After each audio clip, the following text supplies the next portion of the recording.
29일 저녁 이태원에서 헬로윈을 앞두고 10만여 명의 인파가 한꺼번에 몰리면서 155명이 사망하는 최악의 압사 참사가 발생했습니다. 이에 미 주요 언론들도 축제장이 일순간 참사 현장으로 뒤바뀐 비극을 타전했습니다.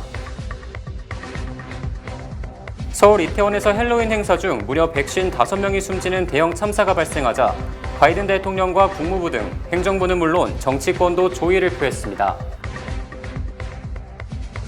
연준이 다음 달 2일 기준금리를 인상하게 되면 한국과 미국 간 금리 격차가 더욱 커짐에 따라 원달러 환율이 1,500원에 이를 것이라는 전망이 제기됐습니다. 각종 소송으로 인해 연방학자금 대출 탕감이 보류된 상황에서 바이든 대통령은 약 2주 이내에 대출 탕감 조치를 시작할 수 있다며 자신감을 드러냈습니다. 이상은 TKC 뉴스데스크 오늘의 주요 소식입니다. 우리가 뉴욕시의 주인입니다. 이번 11월에 여러분의 투표가 우리의 미래를 결정합니다. 인종정의위원회는 뉴욕시 헌법에 해당하는 뉴욕시 헌장에 3가지 변경을 제안했습니다. 투표용지를 뒷면으로 넘겨 다음의 안건에 찬성 또는 반대 투표를 해주세요. 모든 뉴욕 주민을 위해 정의와 평등을 증진하는 가치선언문 추가, 그러한 가치를 지지하고 증진하기 위한 위원회 창설, 실생활비 측정, 자세한 내용은 nyc.gov/racialjustice에서 확인해주세요. 이번 11월 투표를 통해 여러분의 목소리를 내주세요. 사전투표는 10월 29일에 실시되며 선거일은 11월 8일입니다. 뉴욕시에서 후원하였습니다. 유나이티드 헬스케어는 40년 이상 메디케어 수혜자들에게 서비스를 제공해온 미국 최대의 메디케어 어드밴티지 플랜 건강보험 회사입니다. 유나이티드 헬스케어의 한국어 서비스팀은 다양한 혜택 및 수백여 개의 처방약을 코페이먼트 제로로 제공하는 향상된 2023년 메디케어 플랜을 쉽게 선택하실 수 있도록 도와드립니다. 연례 가입 기간이 12월 7일에 마감됩니다. 1877-718-3682, 1877-718-3682로 전화하십시오.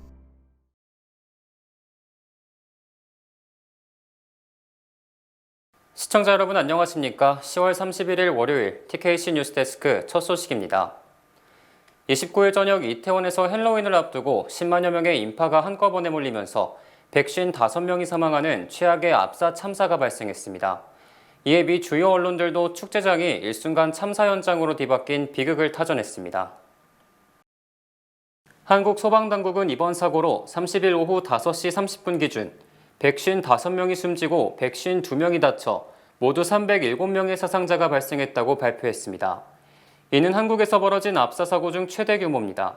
경찰 당국에 따르면 이번 압사 참사는 이태원동 중심에 있는 해밀튼 호텔 옆 폭 10.5피트, 길이 131피트, 경사도 10% 정도의 좁고 경사진 길에 인파가 한꺼번에 몰리면서 대형 참사로 이어졌습니다.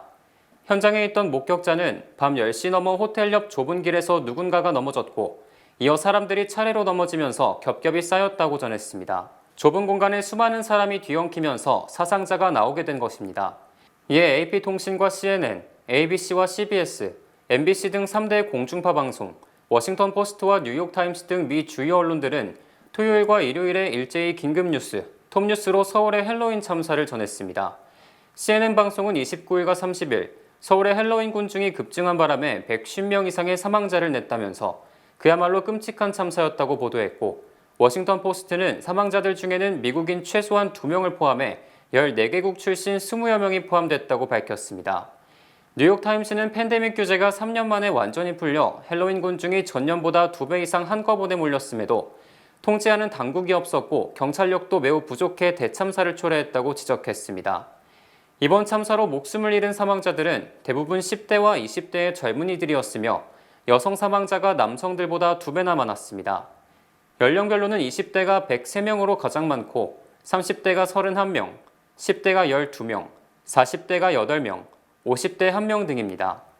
윤석열 대통령과 서울시장 등은 이태원 참사의 현장을 직접 둘러보고 11월 5일까지 국가 애도기간으로 선포했으며 사망자와 유가족, 부상자 등에 대한 정부 지원을 약속했다고 미 언론들은 전했습니다. 바이든 대통령도 29일 즉각 애도와 위로 성명을 발표하고 질과 나는 사랑하는 사람들을 잃은 유가족들에게 가장 깊은 위로를 전하고 부상자들의 빠른 쾌유를 기도한다면서 한국민들과 슬픔을 함께하고 있다고 밝혔습니다.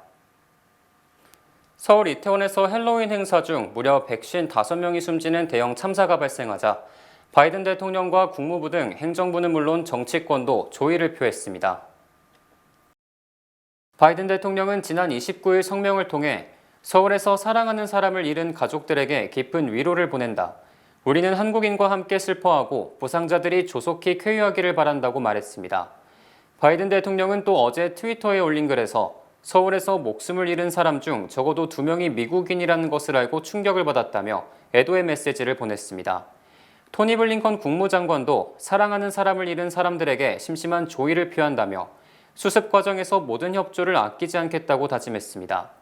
카말라 해리스 부통령, 제이크 설리번 백악관 국가안보보좌관도 트위터를 통해 조의를 표했고 조지아주 출신 존 오소포 연방상원의원도 한글로 된 성명을 통해 서울에서 일어난 비극적인 이태원 압사 사고에 충격을 받았다. 깊은 애도를 표한다고 밝혔습니다.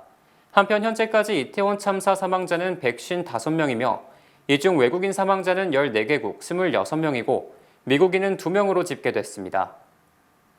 연준이 다음 달 2일 기준금리를 인상하게 되면 한국과 미국 간 금리 격차가 더 커짐에 따라 원달러 환율이 1,500원에 이를 것이라는 전망이 제기됐습니다. 블룸버그 통신은 연준이 내일과 모레 연방공개시장위원회 정례회를 열고 현재 3.25%인 기준금리를 0.75%포인트 추가 인상, 금리 상단을 4%까지 끌어올릴 가능성이 크다고 보도했습니다. 현재 한국은 지난 12일 기준금리를 0.5%포인트 인상해 3%로 끌어올렸으나 미국과의 금리 격차가 1%에 달하게 됩니다. 특히 미국은 내년 초 기준금리가 5%로 예상되는 반면 한국은 기준금리 고점이 3.5% 수준으로 예상돼 금리 격차는 최대 1.5%가 될 가능성도 배제할 수 없습니다. 이처럼 한미 간 금리 격차가 커짐에 따라 한국 내 자금이 금리가 높은 미국으로 빠져나갈 가능성이 크며 이에 따라 달러가 귀해지면 원달러 환율이 폭등해 1,500원을 넘을 가능성이 크다는 전망입니다. 뱅크 오브 아메리카, 노무라 홀딩스, 미즈호 파이낸셜 그룹, ING 파이낸셜은 현재 1,420원대인 원달러 환율이 올해 말 이내에 1,500원을 뚫을 것으로 예상했습니다. 각종 소송으로 인해 연방학자금 대출 탕감이 보류된 상황에서 바이든 대통령은 약 2주 이내에 대출 탕감 조치를 시작할 수 있다며 자신감을 드러냈습니다. 바이든 대통령은 지난 27일 넥스타 방송과의 인터뷰에서 소송전이 이어지고 있지만 우리가 승리할 것으로 예상한다며 약 2주 이내에 연방학자금 대출 탕감을 지원하기 위한 체크가 발송되는 것을 보게 될 것이라고 밝혔습니다. 연방학자금 대출 탕감은 대출자들이 신청서를 작성하면 탕감 절차를 거쳐 자동으로 대출 잔액이 줄어드는 방식이며 바이든 대통령의 언급처럼 체크가 실제 발송되는 방식은 아닙니다. 바이든 행정부는 지난 14일부터 학자금 대출 탕감 신청서를 접수하기 시작했고 당초 신청서 접수 후 대출 계좌에서 학자금 잔액이 실제로 줄어드는 데까지는 4주에서 6주가량이 걸릴 것으로 예상했습니다. 하지만 공화당이 주도하는 주에서 연방학자금 대출 탕감은 부당하다는 소송을 잇따라 제기했고 결국 절차는 중단됐습니다. 지난 21일 제8연방순회항소법원은 네브래스카 등 공화당 주도 6개 주에서 공동 제기한 집행중단 가처분 신청을 받아들여 본안 판결까지 시행을 보류할 것을 명령한 바 있습니다. 하지만 연방정부는 교육부 학자금 대출 탕감 웹사이트를 통해 신청서를 계속 받고 있습니다. 2020년 또는 2021년 기준 연간 조정 총소득이 개인 기준 12만 5천 달러, 부부 합산 기준 25만 달러 미만인 대출자라면 학자금 대출을 탕감받을 수 있으며 지난 21일 기준 약 2,200만 명이 학자금 대출 탕감을 신청한 것으로 집계됐습니다. 미국 국립보건원이 코로나19 장기 후유증, 이른바 롱코비드를 치료하기 위해 화이자가 개발한 먹는 코로나19 치료제 팍스로비드를 이용한 대규모 임상시험에 들어갑니다. 31일 로이터 통신의 보도에 따르면 미국 국립보건원은 코로나19 장기 후유증 치료제 연구를 위한 10억 달러 규모 연구 계획인 리커버 이니셔티브 중 첫 후보로 팍스로비드를 선정해 임상시험에 들어갈 예정입니다. 세계보건기구는 코로나19 감염 후 최소 2개월 이상 증상이 계속 나타나는 환자를 롱코비드 환자로 정의합니다.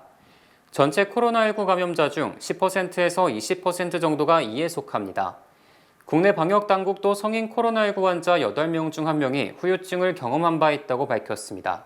통증, 피로, 브레인 포그, 호흡곤란, 최소한의 신체 활동 후 피로 등 200가지 이상의 증상이 롱코비드와 관련된 것으로 알려졌습니다. 구체적인 원인은 아직 밝혀지지 않았으며 때에 따라서는 1년 넘게 증상이 지속된 사례도 있습니다. 이번 연구는 내년 1월 1일부터 듀크대 임상연구소에서 진행할 예정입니다. 18세 이상 성인 1,700명을 대상으로 무작위 위약대조 방식으로 이루어집니다. 연구팀은 감염 후 회복된 뒤에도 신체 조직에 남아있는 코로나19 바이러스 조각이 장기적인 후유증을 일으킬 것으로 추정하고 있습니다. 이번 임상시험을 통해 해당 이론을 확인할 예정입니다. 낸시 펠로시 하원의장의 남편을 습격한 괴한이 극우 음모론에 심취했다고 알려지면서 정치적 폭력에 대한 우려가 고조되고 있습니다. 지난 28일 펠로시 의장의 샌프란시스코 자택에서 남편인 폴 펠로시를 습격해 현장에서 체포된 데이비드 데파페는 소셜미디어 등을 통해 반유대주의와 여성에 대한 비난, 2020년 대선 결과에 대해 의구심을 제기하는 QAnon 음모론을 잇따라 게시했다고 로이터 AP통신 등이 29일 보도했습니다. 그는 내달 1일 살인미수 등의 혐의로 기소될 예정입니다. 데파페는 폴 펠로시를 공격하기 전에 낸시는 어디 있나라고 물었고 이후 둔기로 폴을 공격했습니다. 샌프란시스코 경찰에 따르면 폴은 데파페가 휘두른 망치에 맞아 두개골 골절 등의 부상을 입었으며 병원으로 이송돼 수술을 받았습니다. 낸시 펠로시 의장은 이날 동료 의원들에게 보낸 편지에서 괴한이 우리 집에 침입해 나를 찾았고 남편 폴을 잔인하게 공격했다며 남편의 생명을 위협하는 공격으로 정신적 충격을 받았다고 전했습니다. 뉴욕타임스는 폴 펠로시에 대한 공격은 최근 미국 정치인에 대한 위협과 괴롭힘이 증가하는 가운데 이런 위협이 실제 폭력으로 이어질 수 있다는 점을 보여준 사건이라고 전했습니다. 또 미국에서 정치적 폭력은 새로운 현상은 아니지만 지난 1월 6일 트럼프 전 대통령 지지자들의 국회의사당 폭동 사건 이후 미국 정치인에 대한 위협이 증가했다고 설명했습니다. 실제 2016년 도널드 트럼프 전 대통령이 당선된 후 5년간 연방의원에 대한 협박이 10배 이상 늘었으며 지난해에는 9,625건을 기록했다고 의회 통계를 인용해 발표했습니다. 낸시 펠로시 연방하원의장이 남편에 대한 괴한의 공격으로 트라우마에 빠졌으며 용의자는 망치는 물론 포박용줄까지 준비했던 것으로 드러났습니다. 펠로시 의장은 29일 밤 성명을 통해 폭력적인 남성이 우리 집에 침입해 나를 찾아내라고 요구하고 남편 폴을 잔인하게 폭행했다. 우리 아이들, 손주들과 내 생명을 위협하는 공격으로 비탄과 트라우마에 빠졌다고 말했습니다.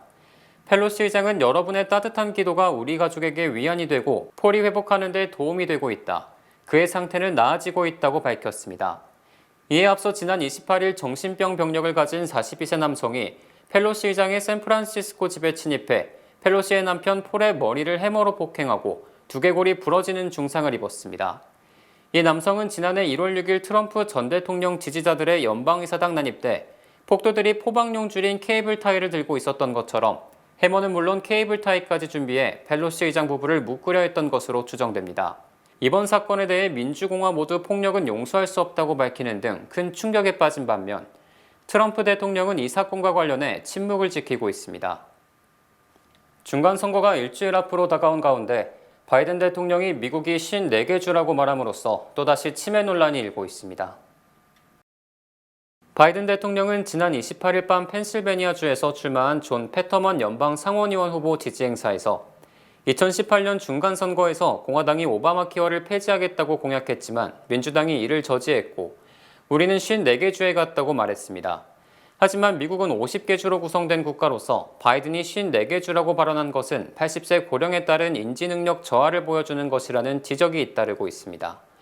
이에 앞서 바이든 대통령은 지난 24일에는 백악관에서 인도 계열통의 리시 수넥 의원이 영국 총리에 내정된 것을 축하하면서 그의 이름을 라시 산욱이라고 잘못 말했습니다.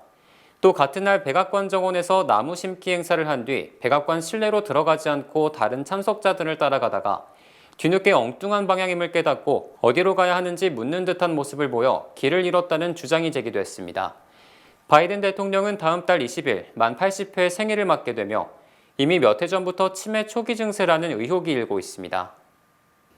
올 들어 추방재판에 계류 중인 한인 이민자가 6년 만에 감소세로 돌아서면서 3년의 최저를 기록했습니다. 시라큐스대 사법정보센터는 지난 9월 말 기준 미 전역 이민법원에 계류 중인 한인 이민자 추방 소송이 886건이라고 밝혔습니다. 이는 지난해 같은 기간 1,057건보다 18% 이상 줄어든 것이며 지난 2020년 1,026건보다 15.6% 감소하면서 3년 내 가장 적은 것입니다. 한인 추방소송 계류 건수는 지난 2010년 1,718건으로 정점을 찍은 뒤 2016년 666건으로 줄어들 때까지 6년간 연속 감세를 보이다 2017년 672명으로 늘어난 뒤 5년 연속 증가세를 보이다 다시 줄어든 것입니다. 주별로는 캘리포니아가 285명으로 가장 많았고 뉴욕주가 136명, 뉴저지가 106명, 버지니아가 74명, 조지아가 63명, 텍사스가 51명, 일리노이가 28명 등의 순입니다. 한인 이민자들의 혐의는 체류 시한 등 단순 이민법 위반이 722명으로 83.3%에 달했고 형사법 위반으로 추방재판에 회부된 한인은 72명으로 8.3%에 그쳤습니다. 미국 암 사망률이 꾸준히 낮아지고 있지만 신규 암 환자는 줄어들지 않는 것으로 조사됐습니다. 미국 국립암연구소는 연례보고서에서 2015년부터 2019년까지 5년간 암 사망률이 매년 2.1%씩 낮아졌으며 특히 사망 위험이 큰 폐암은 매년 4%, 치명적인 피부암인 흑생종은 5%씩 하락했다고 밝혔습니다. 하지만 신규 암 환자는 좀처럼 줄지 않아 2014년부터 2018년까지 남성 신규 암 환자 발생률은 안정을 유지했고 여성은 매년 0.2%씩 되레 늘어났습니다. 암 종류별로는 남성은 췌장암, 신장암, 고환암 신규 환자가 늘었고 여성은 간암, 흑색종, 신장암, 혈액암, 췌장암, 유방암, 구강암, 인두암 환자가 증가했습니다. 또 여성 대부분은 유방암과 대장암 사망률이 줄었고 히스패닉계는 전립선암 사망률이 줄었지만 흑인과 백인은 줄지 않았습니다. 특히 조기 진단이 힘들어 병이 상당히 진행된 후 발견되는 경우가 대부분인 췌장암은 매년 1%씩 늘었고 사망률은 0.2%씩 줄었습니다. 인도에서 막 보수공사를 마치고 문을 연 보행자 전용 다리가 무너지면서 지금까지 140명 넘는 사람들이 숨진 것으로 집계되고 있습니다. 실종자도 200명 가까이 돼 인명피해가 더 커질 것으로 보입니다. 보도에 문준모 기자입니다. 현수교를 건너던 사람들이 그 위에 잠시 멈춰 서 있습니다. 양쪽 난간을 잡고 흔드는 사람도 보입니다. 그런데 갑자기 한쪽 케이블이 끊어지면서 다리가 한꺼번에 붕괴돼 사람들이 강물로 추락합니다. 현지 시간으로 일요일이던 어제 저녁 6시 30분쯤 인도 서부의 구자라트주 모르비 지역의 보행자 전용 현수교가 무너졌습니다. 생존자들은 끊어진 다리 한쪽에 몰려 애타게 구조를 기다리고 일부는 둔치로 헤엄쳐 목숨을 건졌습니다.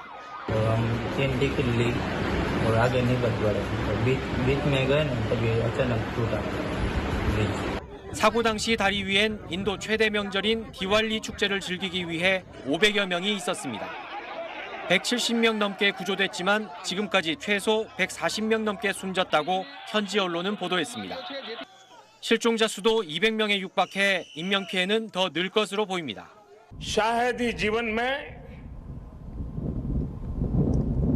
बहुत कम ऐसी पीड़ा मैंने अनुभव की होगी. 사고가 난 다리는 길이 233m, 폭 1.25m로 개통된 지 140년이 넘은 구조물입니다.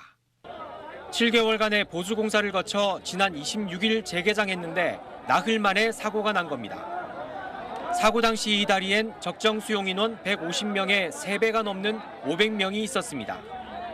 다리 보수업체가 정부 승인 없이 관광객을 받았다는 의혹도 제기됐습니다. 예고된 인재라는 분석이 나오는 가운데 인도 정부는 특별조사팀을 구성해 현지에 파견했습니다. SBS 문준모입니다. 주요 단신 전해드립니다. 세 번째 한국 국적 항공사인 에어프레미아가 지난 29일 LA에서 226명의 승객을 싣고 인천으로 출발해 본격적인 운항을 시작했습니다. 어젯밤 인도 서부에서 길이 232m의 현수교가 붕괴되면서 최소 132명이 강으로 추락해 목숨을 잃었습니다. 뉴욕주 업스테이트 살리나타운의 판사인 68세 남성이 구매한 $10짜리 스크래치 복권이 $300만 당첨돼 화제가 되고 있습니다. 애쉬인 바산 뉴욕시 보건국장이 어제 코로나19 양성 판정을 받았으나 최근 부스터샷을 맞았기 때문에 매우 경미한 증상을 보이고 있다고 밝혔습니다.